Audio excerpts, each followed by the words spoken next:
Bismillahirrahmanirrahim. Assalamualaikum warahmatullahi wabarakatuh. Waalaikumsalam warahmatullahi wabarakatuh, Ustaz. Alhamdulillah sehat Anda semuanya? Ya, alhamdulillah. Semoga kesehatan selalu menyertai kita dalam kehidupan kita sehari-hari ya. Nah, sebelum kita mulai kegiatan kita hari ini, kita awali dengan berdoa dulu ya. Silakan ketua kelasnya. Mana ketua kelasnya? Dimulai untuk berdoa.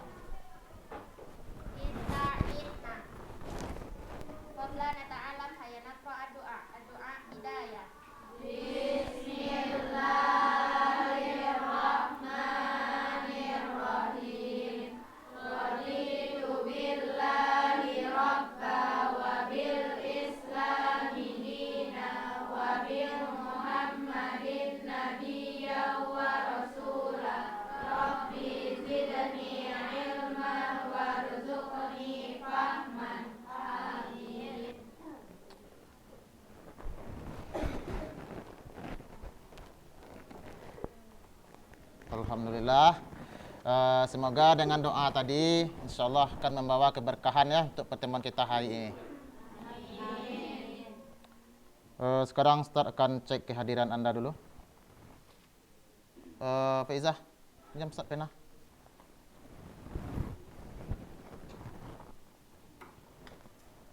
Hati-hati Faizah. Jangan grogi, biasa aja.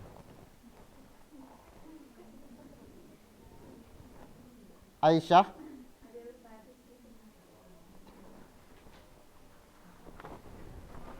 Afnan,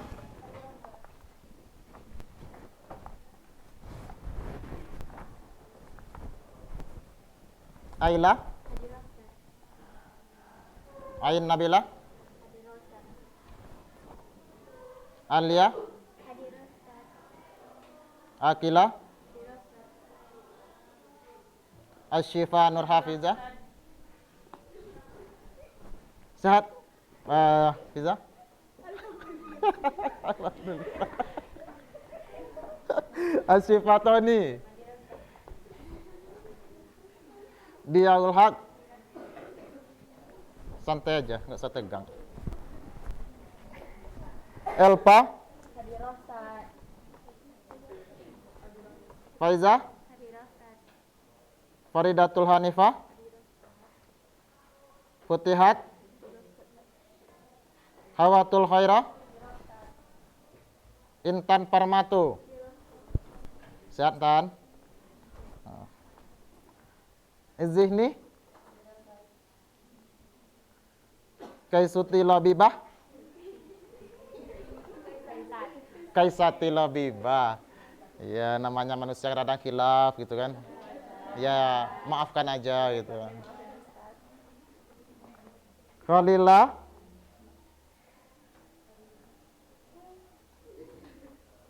Mumtaza, Mutia, Nur Adila, Nur Aini, Putri, Rahma, Raisa,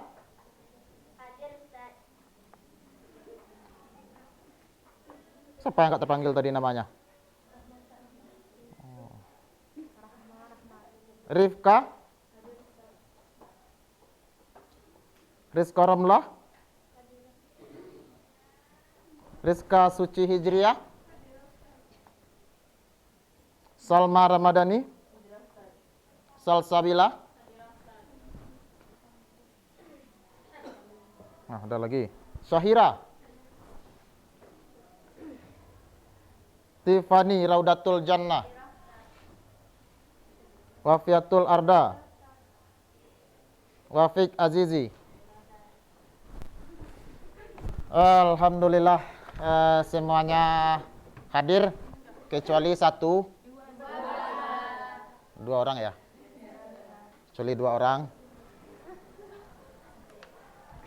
Nah, sebelum kita lanjut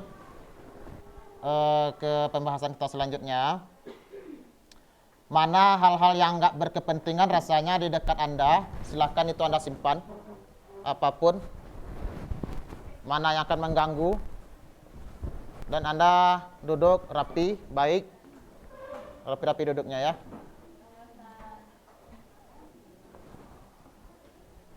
Itu tas-tas yang apa itu nggak apa-apa tuh disimpan tuh, yang di depan apanya itu, kelompoknya tuh. Nah, kemudian doa sudah, kita lanjut ke tadarus. Seperti biasa kita membaca ayat yang terakhir dari surat Al-Fatihah. Al-Fatihah. Ayat terakhir dari surat Al-Baqarah. Ya, semuanya dapat ya? Dalam hitungan 3 kita mulai. 1, 2, mulai.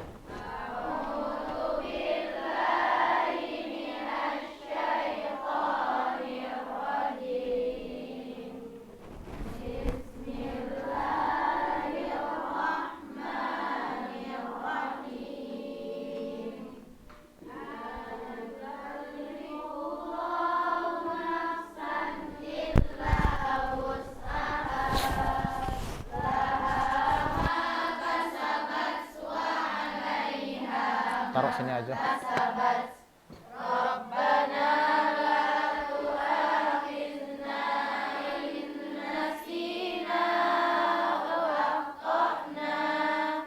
Rabbana wa la tahmil alaina isran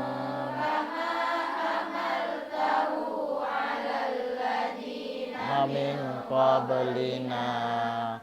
Rabbana wa la tuhammilna ma la taqata lana bih wa'fu anna waghfir lana warhamna anta maulana fansurna alal qaumil kafirin. Sadaqallahul azim. Nah, jadi materi kita itu hari ini berkaitan dengan konsep akidah pada masa Nabi Muhammad SAW, sahabat dan tabi'in. Nah, karena berkaitan ini dengan konsep akidah pada zaman Nabi Muhammad, kita dahului dulu dengan membaca selawat. Seperti biasa, kita nyanyi selawat itu kan. Tapi nanti ada tambahannya. Kita harus menyanyikan setelah selawat itu menyanyikan lagu nasional. Karena dalam prinsip kurikulum merdeka sekarang itu, selain nilai keagamaan yang ada dan yang timbul dalam diri Anda, nah Anda dituntut untuk memiliki sikap nasionalisme. Nah, dengan menyanyikan lagu nasional itu, di sana bisa menumbuhkan sikap nasionalisme Anda. Oke, silakan Anda ikuti nanti.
Nah, jadi ada yang tahu nggak nih video kapan terjadinya dan apakah peristiwa yang terjadi ketika itu?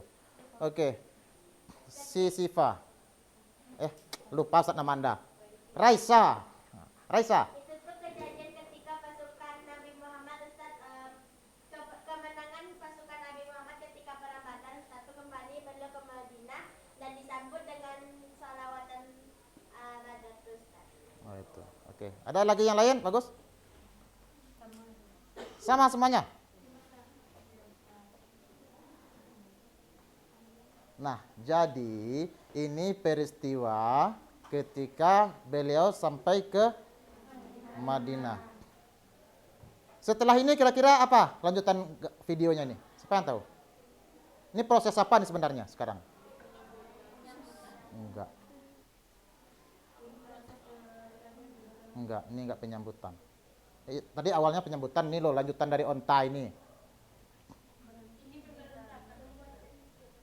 Iya. Di mana posisi masjid yang akan dibangun pertama sekali untuk Nabi Muhammad. Nah, ini dia.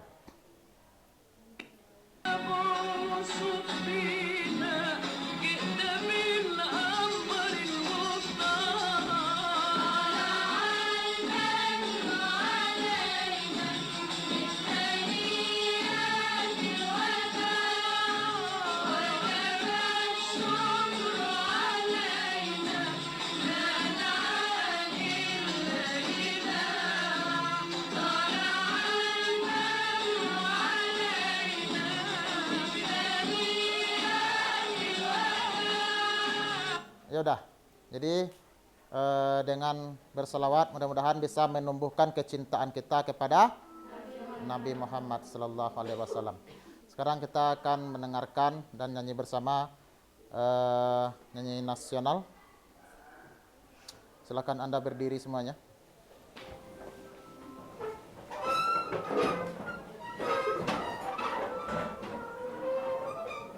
Silakan nanti Anda nikmati nyanyinya dengan perasaan. Iya, dengan perasaan nikmatinya.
Teruskan suaranya.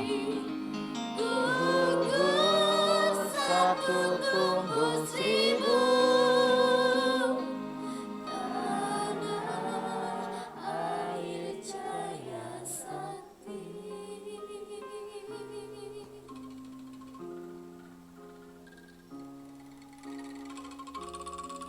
Napaktilas para pahlawan bangsa berkibar dalam syair sang saka.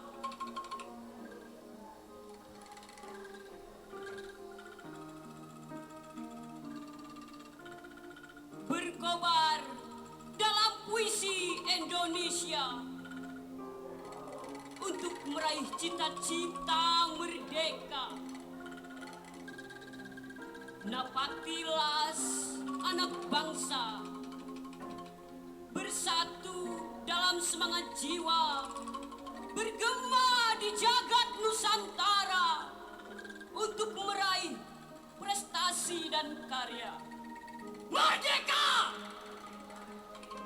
Kata yang penuh dengan makna, bertahta dalam raga pejuang bangsa, bermandikan darah dan air mata. Merdeka! Perjuangan tanpa pamrih untuk Republik tercinta, menggelora di garis khatulistiwa, memberi kejayaan bangsa sepanjang masa. Merdeka! Harta yang tak ternilai harganya, menjadi pemicu pemimpin bangsa untuk tampil di era dunia.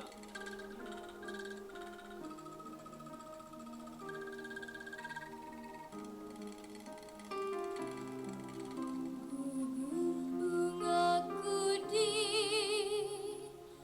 taman bakti,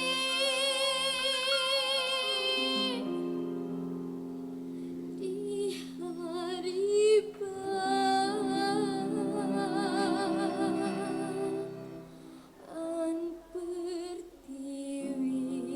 pertiwi, harum semerbak menapakan sari, tanah air jaya sakti,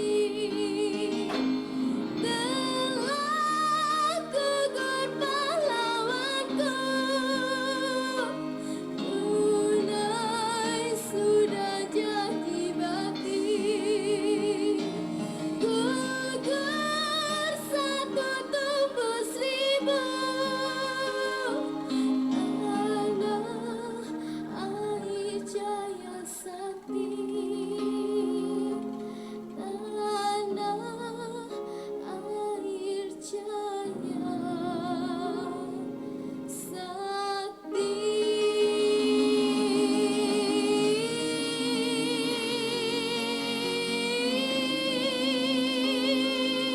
Jayalah bangsaku! Merdeka! Merdeka! Oke, silakan duduk kembali.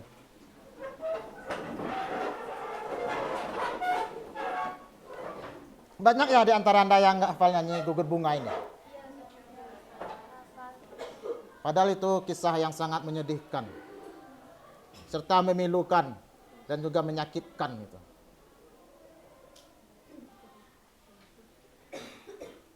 Anda jangan terlalu tegang juga lah, biasa-biasa aja. Yaudah, jadi itulah kegiatan pendahuluan kita untuk hari ini. Nah, kemudian kita masuk pada kegiatan kita, kegiatan inti dari pembelajaran kita. Sebelum kita masuk ke materi yang akan datang, kemarin kita sudah membahas tentang akidah, tauhid, dan apa lagi? Suludin. Nah, jadi sekarang siapa yang bisa mengulang kembali tentang pelajaran kita yang telah lampau? Oke, silakan Putri. Nih, mic-nya Putri. Terserah mana aja. Mana yang satu aja mungkin yang berkaitan dengan apa aja. Yang pertama tentang usuluddin. Usuluddin adalah dasar-dasar keyakinan agama Islam. Usuluddin itu dinamakan juga sebagai ilmu tauhid karena pokok pembahasannya tuh mengenai keesaan Allah, Ustaz. Oke. Itu ruang lingkup akidah Islam tuh, Ustaz, ada 4, Ustaz. Ada 4. Yang Oke. pertama ilahiyat, Ustaz. Iya, ilahiyat. Hubungan dengan Allah, Ustaz, sifat Allah, Ustaz.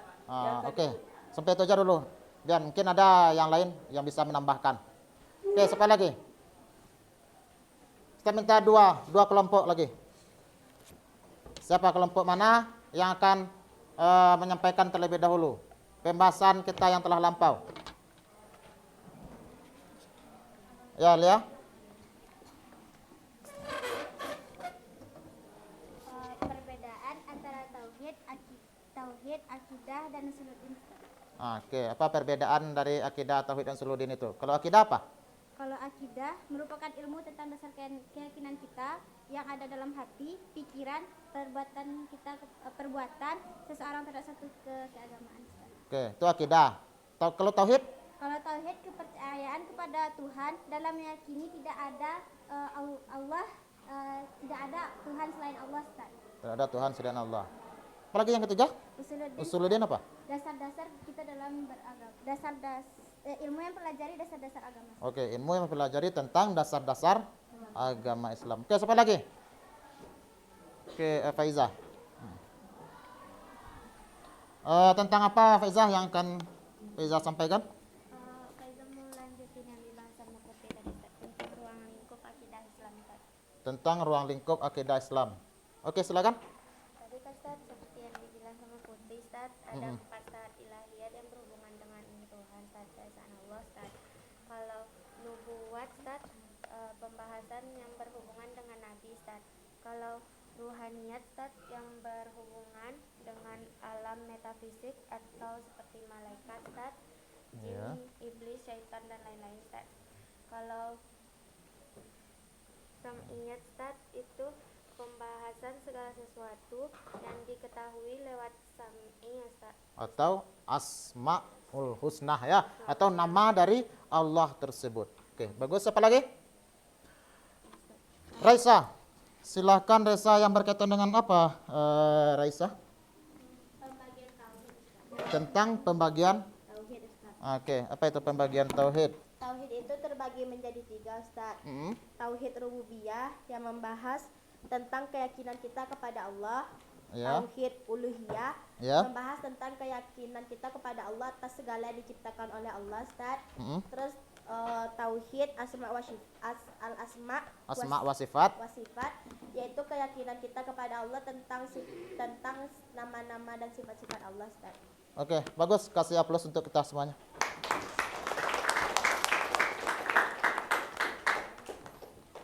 Nah, jadi kita masuk KD kita hari ini ya.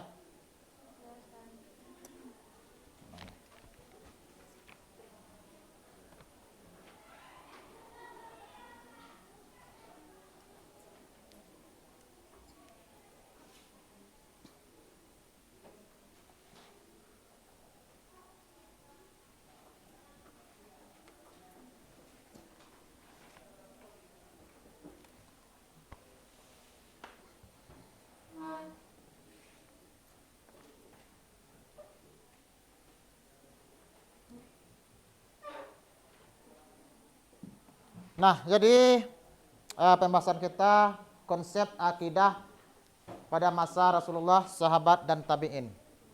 Kompetensi dasar dalam KD kita yang pertama adalah menghayati akidah Islam sebagai prinsip yang harus dipertahankan dan diperjuangkan. Itu KD yang pertama. Yang kedua, mengamalkan sikap sabar dan istiqomah sebagai implementasi konsep akidah Islam pada masa Rasul, sahabat, dan tabi'in. KD yang ketiga yaitu menganalisis konsep akidah Islam pada masa Rasul, sahabat, dan tabi'in. Nanti Anda akan meminta menganalisis dari beberapa materi yang berkaitan dengan konsep akidah yang terjadi pada saat itu. Nah, kemudian yang keempat, setelah Anda menganalisis, analisis tahu kan maksudnya? Nah, setelah Anda menganalisis, kemudian hasil analisis Anda itu Anda sajikan di depan ini. Ataupun nanti boleh Anda menyajikannya di tempat Anda duduk, kemudian disampaikan ke kelompok lain. Nah, itulah dari KD 4.3. Kemudian, tujuan pembelajaran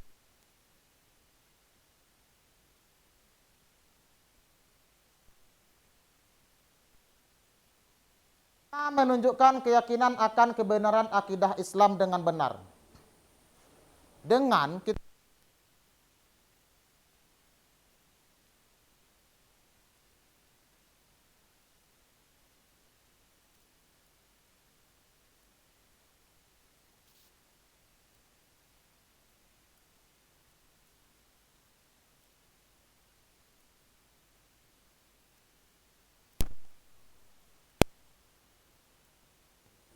Nah, dengan memahami konsep akidah akan mengetahui bagaimana sih rasa syukur yang benar itu seperti apa, aplikasinya dalam kehidupan kita seperti apa. Yang ketiga, tujuannya adalah memahami konsep akidah Islam pada masa Rasul, sahabat, dan tabi'in dengan benar. Mungkin Anda sering dengar tentang akidah-akidah yang meleset itu, akidah-akidah yang enggak benar. Seperti paham-paham yang sesat, itu mereka memiliki akidahnya yang enggak benar.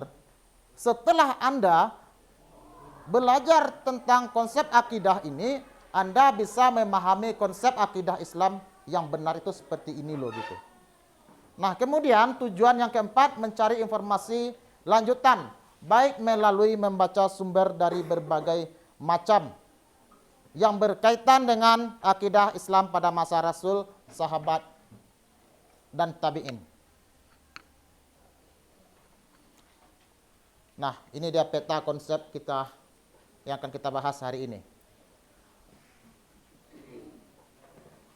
Yang pertama, konsep akidah pada masa Rasulullah. Yang kedua, konsep akidah pada masa sahabat.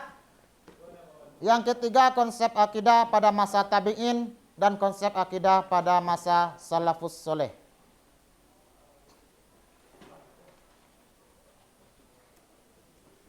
Jadi garis besar materi kita itu adalah konsep akidah Islam pada masa Rasul, sahabat, tabi'in, serta aplikasinya dalam kehidupan kita. Nah, itulah secara garis besar materi kita hari ini. Nah, ini ada video.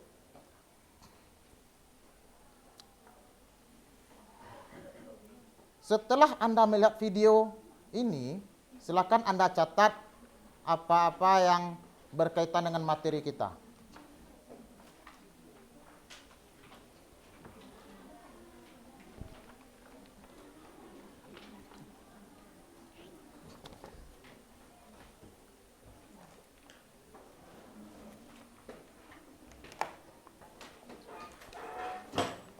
Faizah, tolong ini dibagikan Faizah. Nah, ini ada tabel tentang pembahasan video yang akan kita tonton hari ini per kelompok.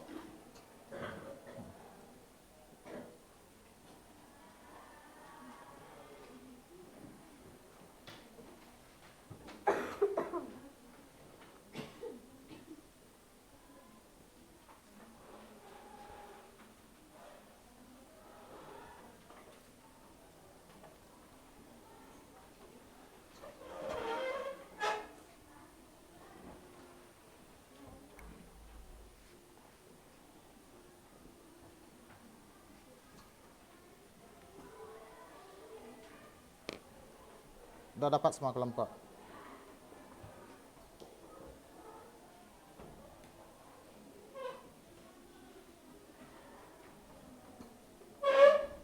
Silakan Anda amati video ini. Kemudian di tabel itu, yang pertama Anda temukan 5 konsep tentang apa saja permasalahan dalam video tersebut. Deskripsi itu adalah gambarannya. Contoh konsep pertama tentang A, deskripsinya adalah itu dan sebagainya. Nah, kemudian bagaimana evaluasinya menurut Anda?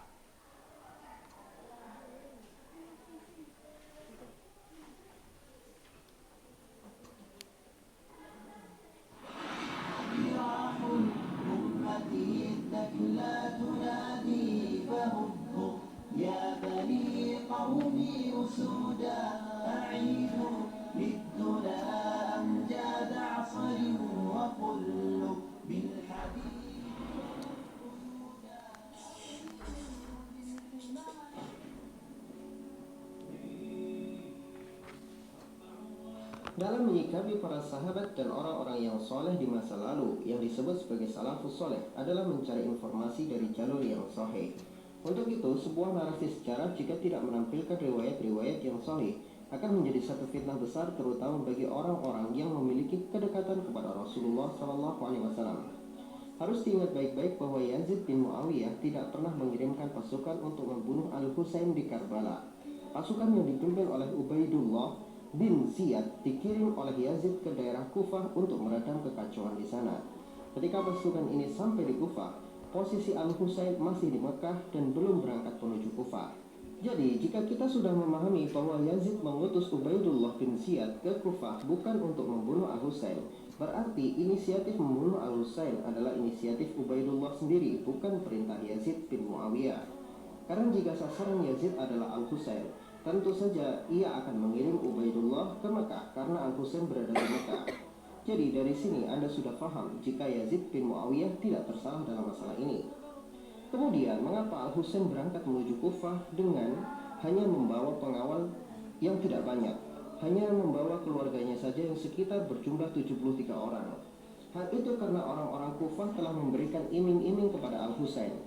Orang-orang Kufah di Irak sebenarnya sudah dikenal sebagai orang-orang penuh tipu daya. Ali bin Abi Thalib sendiri wafat di tangan mereka, sehingga ada istilah orang-orang Kufah itu hatinya untuk Ali bin Abi Thalib dan Ahlul Bait, tetapi pedang-pedang mereka menghabisi Ali bin Abi Thalib dan keluarganya.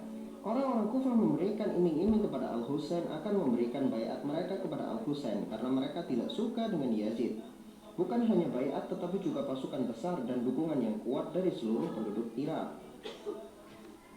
Mulanya Al-Husain tidak langsung percaya kabar itu, maka ia mengirimkan Muslim bin Aqil yaitu sepupu Al-Husain menuju Kufah untuk melihat keadaan.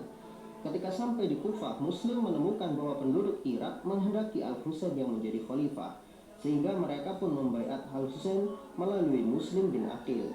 Pada posisi ini Al-Husain dan Muslim sama sekali tidak mengetahui betapa busuknya orang-orang Kufah ini. Pada hakikatnya mereka inilah orang-orang yang paling tidak berprinsip di dalam membela Al-Husain. Ketika Ubaidullah bin Ziyad diutus oleh Yazid bin Muawiyah ke Kufah untuk meredakan gejolak di Kufah, orang-orang Kufah justru ketakutan dan mereka meninggalkan Muslim bin Aqil dengan 30 orang pengawalnya. Sedangkan saat itu Ubaidullah membawa 1000 pasukan. Orang-orang yang katanya mendukung Al-Husain justru mereka itulah pengecut sejati. Mereka meninggalkan Muslim bin Aqil dengan 30 orang pengawalnya. Muslim pun ditangkap dan dibunuh oleh Ubaidullah. Dan harus diingat kembali bahwa membunuh Muslim bin Aqil adalah inisiatif Ubaidullah sendiri, bukan perintah Yazid. Karena Yazid bin Muawiyah mengutus Ubaidullah ke Kufah untuk meredam gejolak orang-orang Kufah yang sudah ia ketahui seperti apa watak dan sifat mereka. Orang-orang Kufah penuh dengan tipu daya dan licik. Sekali lagi kita ingatkan bahwa Ali bin Abi Thalib gugur di tangan mereka, yaitu orang-orang Kufah. Al-Husain sendiri tidak tahu apa yang terjadi di Kufah saat itu. Ia berangkat menuju Kufah karena melihat adanya maslahat dengan hadirnya beliau di sana. Beliau hanya membawa 73 orang keluarganya saja. Hal ini menunjukkan bahwa Al-Husain percaya pada orang-orang Kufah yang berjanji memberikan dukungan dan baiat mereka kepada Al-Husain. Para sahabat Rasulullah SAW yang saat itu masih hidup, seperti Sa'id Al-Khudri, juga keluarga Nabi seperti Ibnu Abbas, telah memberikan saran kepada Al-Husain untuk tidak berangkat ke Kufah. Mereka telah mengingatkan Al-Husain bahwa ayahnya Ali bin Abi Thalib pun gugur karena orang-orang Kufah. Namun Al-Husain tetap berangkat dengan menimbang baik dan buruknya. Ketika Al-Husain di pertengahan jalan, beliau mendapatkan kabar bahwa Muslim bin Aqil telah dibunuh di Kufah. Al-Husain pun sadar keputusannya ke Kufah adalah sesuatu yang salah. Namun keluarga Muslim mendesak Al-Husain. Mereka menuntut Al-Husain mencari keadilan atas terbunuhnya Muslim bin Aqil. Maka Al-Husain pun melanjutkan perjalanan menuju Kufah. Ketika beliau sampai di Karbala, beliau bertemu dengan pasukan yang dibawa oleh Ubaidullah bin Ziyad. Di sanalah pertempuran yang tidak seimbang itu terjadi. Baiklah, kami akan buat Anda sadar tipu daya penduduk Kufah yang berpaham Syiah.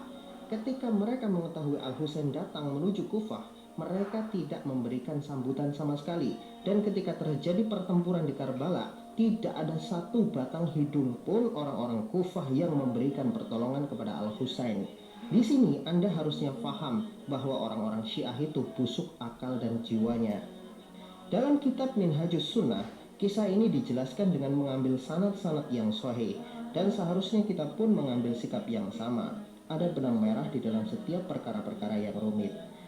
Setelah orang-orang Ubaidullah bin Ziyad membunuh Al-Husain dan memenggal kepalanya, para Ahlul Bait dan orang-orang yang mengikuti Al-Husain, mereka meletakkan kepala Al-Husain di dalam satu bejana. Dalam hadis Imam Bukhari diriwayatkan nomor 3748 disebutkan kepala Al-Husain dibawa dan didatangkan kepada Ubaidullah bin Ziyad. Kepala itu ditaruh di dalam bejana. Lalu Ubaidullah menusuk-nusuk dengan pedangnya seraya berkomentar sedikit tentang ketampanan Al-Husain. Anas bin Malik radhiyallahu anhu berkata, di antara ahlul bait, Husain adalah orang yang paling mirip dengan Rasulullah SAW. Saat itu Al-Husain rambutnya disemir dengan al-wasmah, yaitu sejenis tumbuhan pacar yang warnanya condong kepada warna hitam. Jadi jelas di sini sangat jelas sekali bahwa pembunuh Al-Husain di Karbala adalah pasukan Ubaidullah bin Ziyad. Padahal Ubaidullah bin Ziyad adalah pendukung Ali pada perang Siffin, membela Ali pada saat itu. Tetapi dengan tangannya itulah Al-Husain gugur sebagai seorang syekh. Meskipun Yazid bin Muawiyah tidak bersalah di dalam masalah ini, para ulama sejarah menyalahkan Yazid dalam satu hal, yaitu beliau tidak menangkap Ubaidullah dan mengkisos Ubaidullah, padahal ia jelas-jelas menyalahi perintah Yazid dan membunuh Al-Husain beserta ahlul bait yang bersamanya dengan sangat keji dan melampaui batas. Karena itulah banyak orang-orang menuduh hal-hal negatif kepada Yazid bin Muawiyah. Itulah sejarah singkat yang bisa kami sampaikan. Semoga dari sini Anda bisa mengambil pelajaran bahwa dalam menyikapi segala sesuatu kita harus mengambil jalur tengah, yaitu tidak berlebihan. Oke, silakan. Berdasarkan kelompok Anda masing-masing, tadi sudah dibagikan oleh teman Anda kertas 1 lembar. Silakan dikerjakan tugasnya. 5 menit untuk mengerjakan tugas tersebut.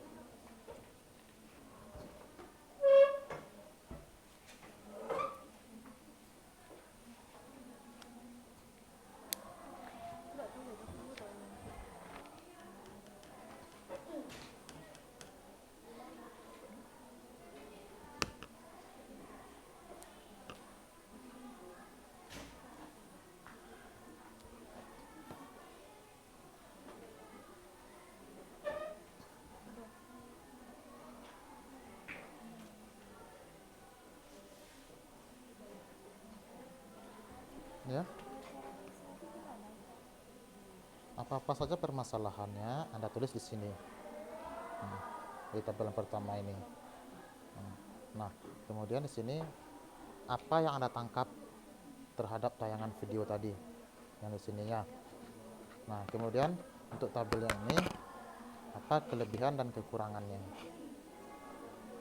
Ya, bisa kan?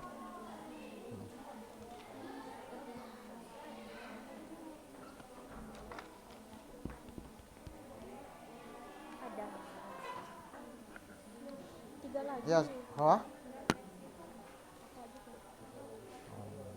nggak usah aja situ. Yang pertama, yang penting tabel yang pertama. Tabel yang pertama yang penting.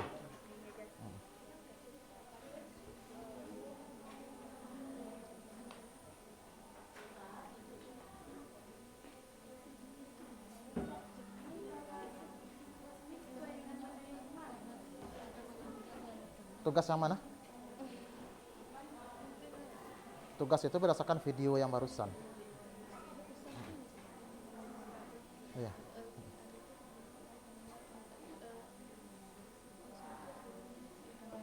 Tulis nama kelompok Anda masing-masing di sana ya, biar Ustaz bisa nanti ngambil nilainya.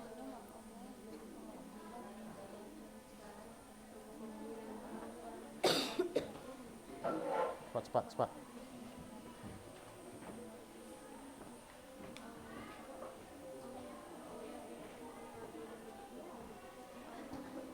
3 menit lagi.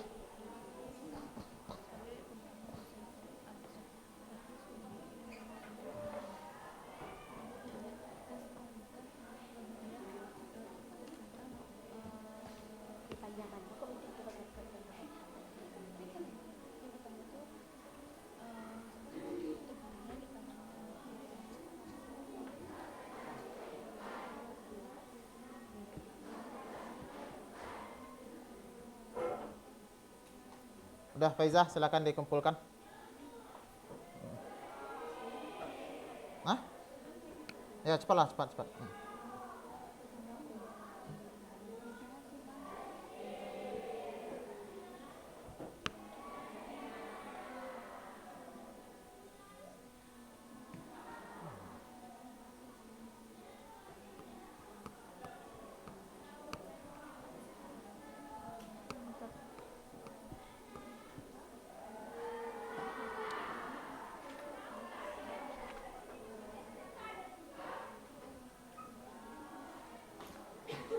Udah kumpul, Faizah. Kumpulkan aja. Di berapa yang tercatat? Nah, itulah pokoknya nanti nilai Anda.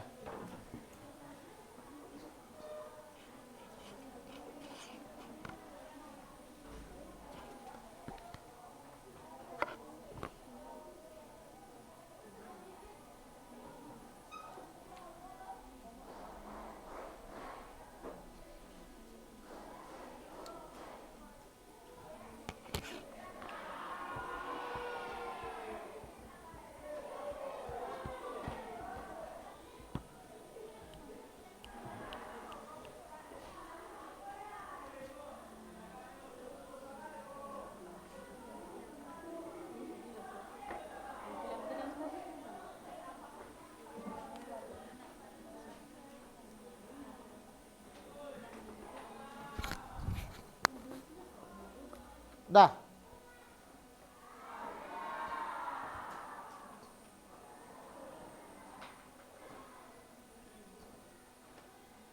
Cepat, Faizah.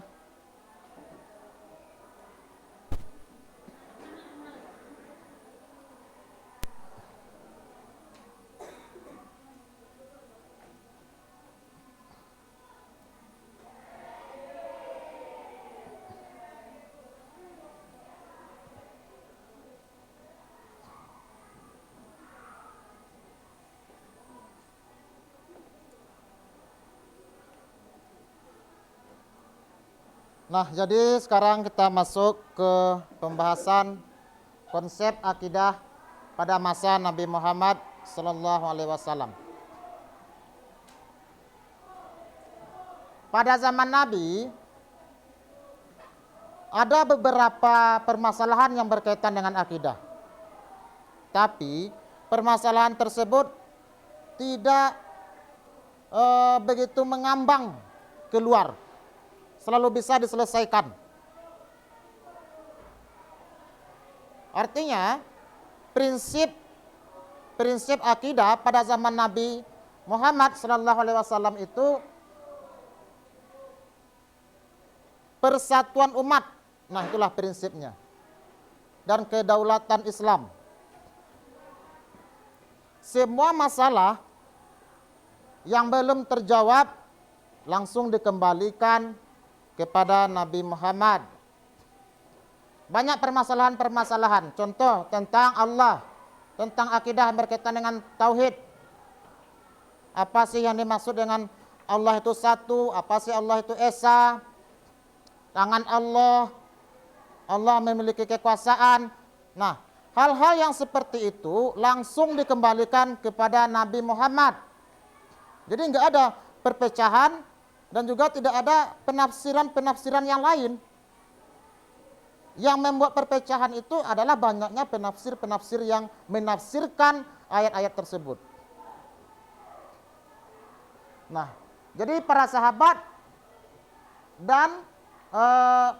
menerima dan memahami kandung Al-Quran dan hadis yang berkaitan dengan akidah, sifat-sifat Allah, tanpa mempersoalkan makna apa sih di baliknya. Allah esa gitu. Jadi cukup saja sahabat itu dia menerima seperti itu aja, tanpa mempertanyakan, mempersoalkan kan. Nah, intinya pada masa sahabat prinsip akidah adalah sederhana dan integral, tidak berbelit-belit. Itulah yang dimaksud dengan sederhana itu. Nah, kemudian akidah pada masa sahabat lagi. Pada masa sahabat belum terlihat suatu perpecahan yang berkaitan dengan akidah. Di sini kita lihat pada masa Khalifah Abu Bakar As-Siddiq dan pemerintahan Khalifah Umar bin Khattab. Belum ada permasalahan. Kapan timbulnya suatu permasalahan? Nah, ketika Utsman bin Affan pada zaman Utsman bin Affan, dia melakukan perubahan politik. Salah satu politik yang dilakukan oleh Utsman bin Affan dalam bentuk kepengurusan negara, diambil oleh Utsman itu orang-orang yang dari keluarganya saja diambil. Nah, disinilah mulai munculnya permasalahan dalam segi akidah. Sehingga ketika keluarganya itu melakukan kesalahan, Utsman nggak sanggup untuk mengatakan, antum salah, nggak sanggup dia untuk mengatakan itu, karena dia keluarga dia, gitu. Nah, kemudian pada masa Utsman ini sudah ada permasalahan, sampailah puncaknya pada masa Khalifah Ali bin Abi Thalib. Pada masa Khalifah Ali ini, itulah puncak klimaks dari permasalahan Utsman tadi.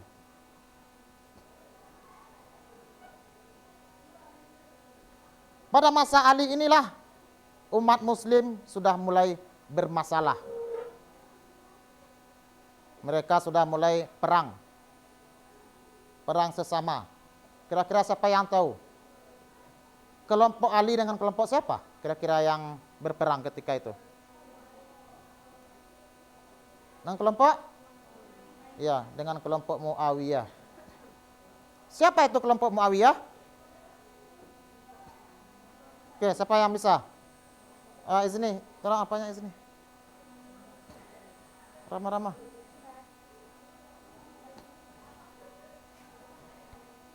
Mana tadi?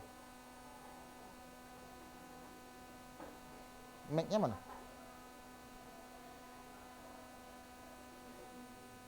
Habis baterai. Ya udah, Alia silakan. Jadi apa itu kelompok dari Muawiyah itu? Kelompok Muawiyah adalah kelompok yang lebih mendukung keluarga Utsman. Iya, bagus. Nah, jadi Muawiyah itu ketika Utsman menjadi khalifah, Muawiyah itu orangnya sangat baik ketika itu. Karena Muawiyah adalah kelompok dari keluarga-keluarga Utsman juga. Utsman itu tahu, siapa yang tahu? Bagaimana sih proses bagaimana kejadian meninggalnya Utsman? Apa yang tahu?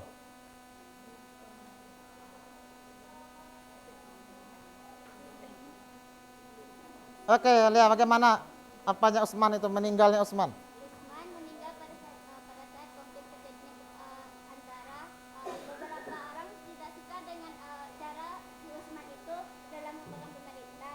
Kan udah banyak para pemerintah itu keluarganya yang kurang mampu dalam mengatur pemerintah. Jadi banyak orang yang ingin mengganti, tapi di sana orang ada yang mendukung Ali, ada yang mendukung Utsman. Di sana terjadilah pemberontakan sehingga Utsman ini dibunuh pada saat Utsman dalam Iya. Jadi ketika Utsman itu memerintah, ada beberapa kelompok yang tidak, bisa dikatakan tidak sukalah terhadap bentuk kepemerintahan Utsman, karena yang ada di sana keluarga-keluarganya saja. Intinya dia ingin protes. Orang yang pertama tadi, protes pertama tidak begitu dapat layanan dari kepemerintahan. Karena tidak mendapat pelayanan dari pemerintah ataupun tanggapan, akhirnya dia melakukan pemberontakan. Dalam pemberontakan itulah akhirnya Utsman meninggal di sana. Ada salah seorang yang masuk ke dalam rumah beliau dari atap, kemudian bertemu dengan Utsman. Ketika itulah Utsman dibunuh dan ditusuk. Itu permasalahan yang terjadi. Nah, ketika Ali bin Abi Thalib menjadi khalifah, keluarga dari Utsman ataupun Muawiyah tadi, dia membangkitkan itu, dia menuntut itu lagi. Harus diselesaikan dengan baik. Harus dikisas orang yang telah membunuh Utsman tadi. Dia terus menuntut kelompok Muawiyah. Nah, singkat ceritanya terjadilah apa? Perang apa namanya? Apa itu? Nama perangnya itu? Perang Siffin antara kelompok Ali dan Muawiyah. Ada yang tahu? Perang Karbala. Apa lihat? Apa aja perangnya? Perang apa lagi? Khandak. Perang apa?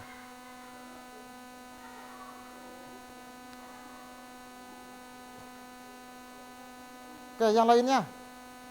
Elpa. Perang apa Elpa?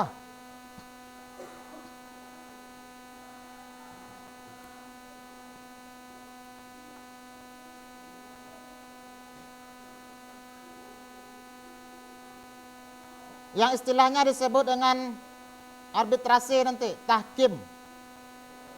Perang apa itu? Pernah dengar apa itu tahkim? Ataupun arbitrase? Apa, Ain?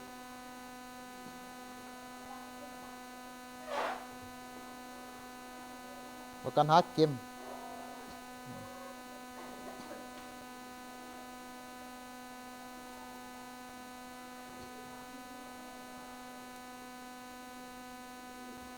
Nah, jadi intinya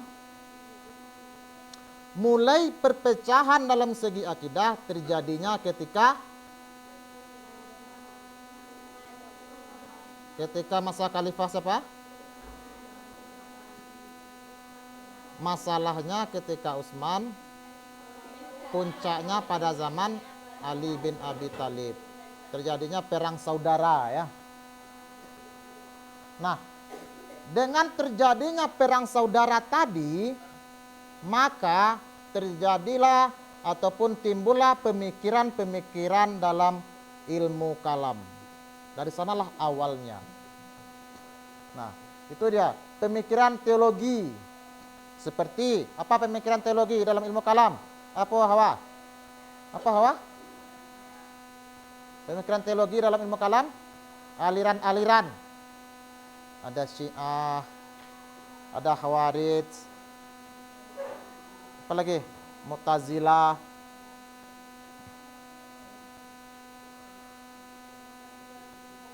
belum. Muhammadiyah belum. Ahlussunnah wal Jamaah, iya tadi Syiah. Nah, dari perang saudara inilah munculnya pemikiran-pemikiran teologi. Dengan ada pemikiran-pemikiran teologi tersebut, secara otomatis sudah ada permasalahan dalam akidah. Seperti masalah kafir mengkafirkan. Kelompok dari Ali, nanti ada juga yang terpecah dia. Dia mengkafirkan Ali. Ali dia tidak berhukum terhadap hukum Allah.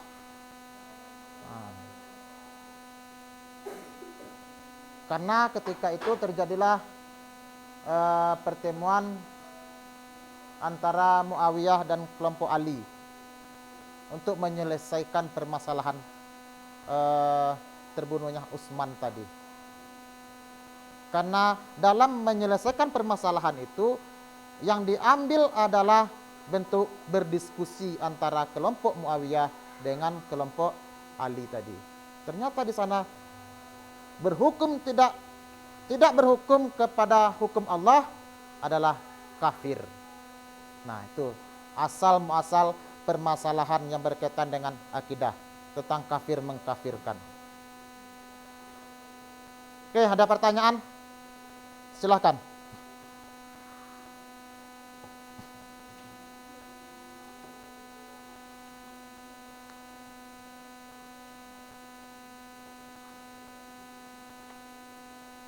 Yang pertama Ain, yang kedua Alia.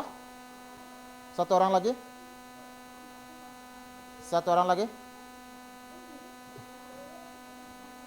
Oke, Ain yang pertama ya. Alia yang pertama. Silakan Alia. Ustaz, ada mau bertanya, Ustaz.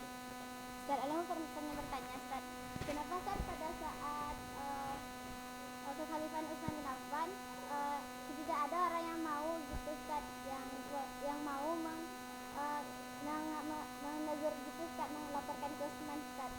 Atau enggak setidaknya Ustaz melakukan kayak di Indonesia kan Ustaz ada yang demo gitu Ustaz. Emang waktu Usman tuh Ustaz enggak ditanggapi Usman secara langsung gitu Ustaz.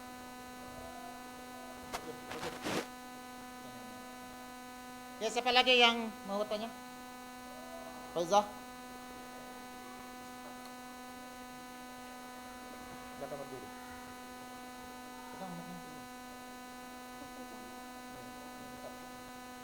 Jadi kan Ustaz, tadi kan Ustaz yang ilmu teologi itu Ustaz ada empat. Ada terbagi gitu Ustaz. Dia mau nanya apa arti Mu'tazilah itu aja Ustaz. Pertanyaannya? Apa yang dimaksud dengan yang Mu'tazilah itu?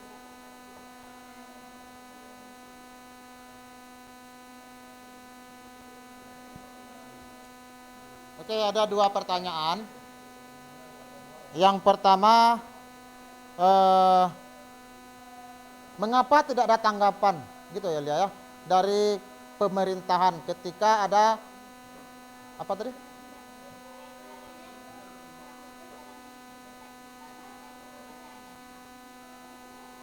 Oh, mengapa tidak ada masyarakat yang menegur? Sebenarnya ketika itu ada teguran, tapi karena yang dalam sistem pemerintahannya itu keluarga-keluarganya saja, nah teguran dari masyarakat tidak disampaikan kepada orang yang melakukan kesalahan oleh Utsman bin Affan ketika itu.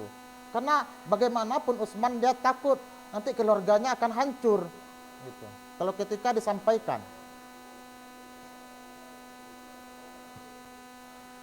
Nah, jadi materi kita untuk hari ini kita sampaikan tentang ini saja tentang kepemerintahan Ali bin Abi Thalib yang asal mulanya ada perpecahan dalam umat muslim. Untuk besok kelompok 2 yang akan melanjutkannya. Bisa ya? Nah, kita hari ini kita selesaikan. Silakan ketua siapa tadi untuk mengakhiri pertemuan kita dengan doa.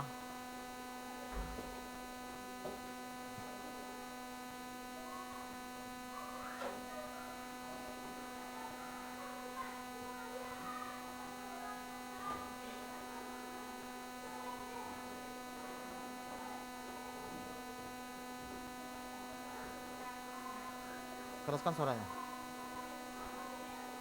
Nih, ulang lagi cepat. Bisa. Haya naftam darsana bi qiraati alhamdulillah wa du'a kafaratul majlis. Alhamdulillahi rabbil alamin. Subhanakallahumma wa bihamdika asyhadu an la ilaha illa anta astaghfiruka wa atubu ilaik. Nah, jadi kesimpulannya untuk kita hari ini, penyimpangan akidah pada zaman Nabi Muhammad bisa dikatakan tidak ada. Walaupun ada, bisa langsung diselesaikan oleh beliau. Namun terjadi penyimpangan ataupun permasalahan yang berkaitan dengan akidah ketika pada zaman sahabat. Kita selesai untuk pertemuan kita hari ini. Alhamdulillahirabbil alamin. Wassalamualaikum warahmatullahi wabarakatuh.